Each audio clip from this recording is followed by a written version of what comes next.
Hey, what's up, everybody? Happy Tuesday. It is currently 58 degrees. Going to be a highs in the low 80s, so a little bit warmer than yesterday. Going to be foggy this morning, and then the sun's going to kind of burn that off.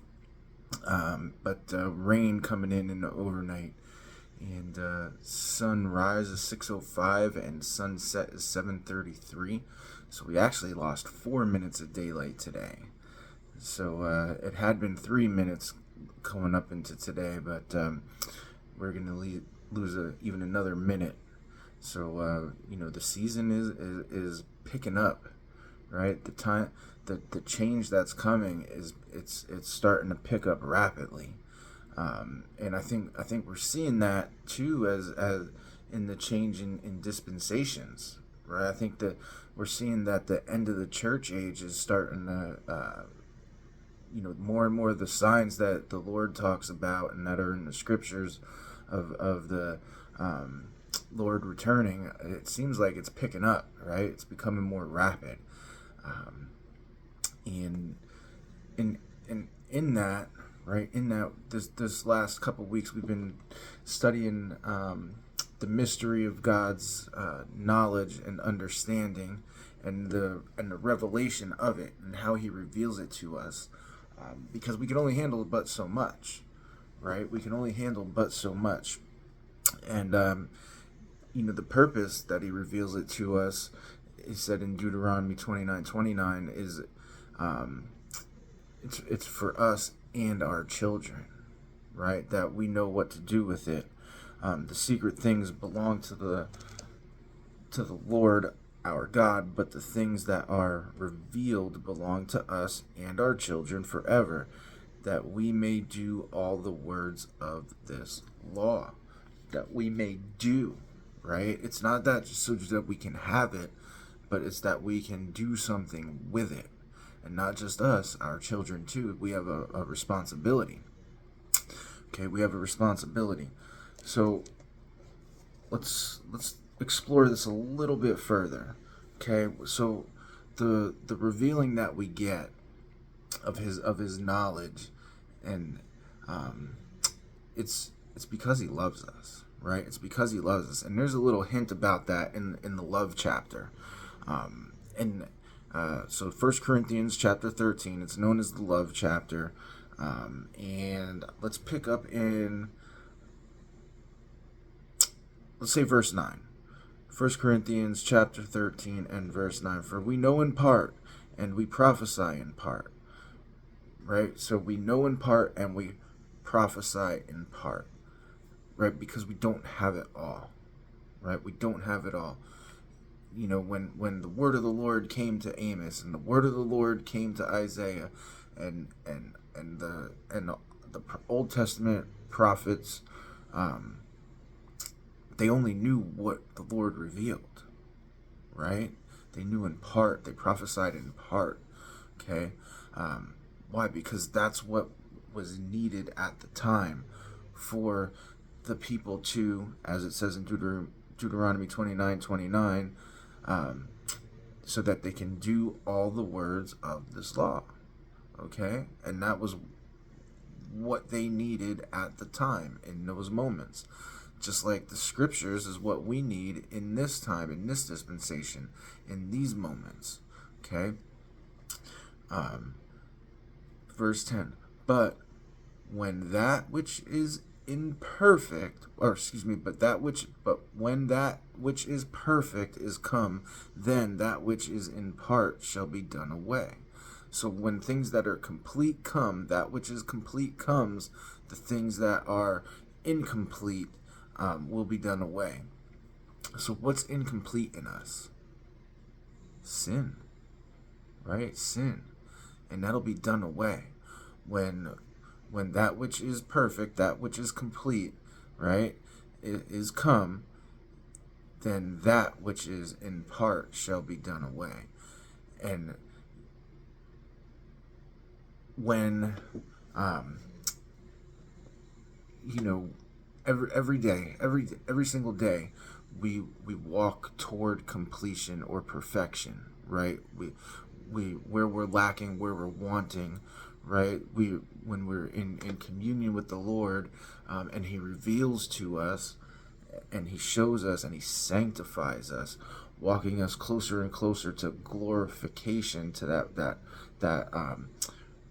perfect union with the Lord, when the flesh no longer gets in the way, and we're in heaven with Him.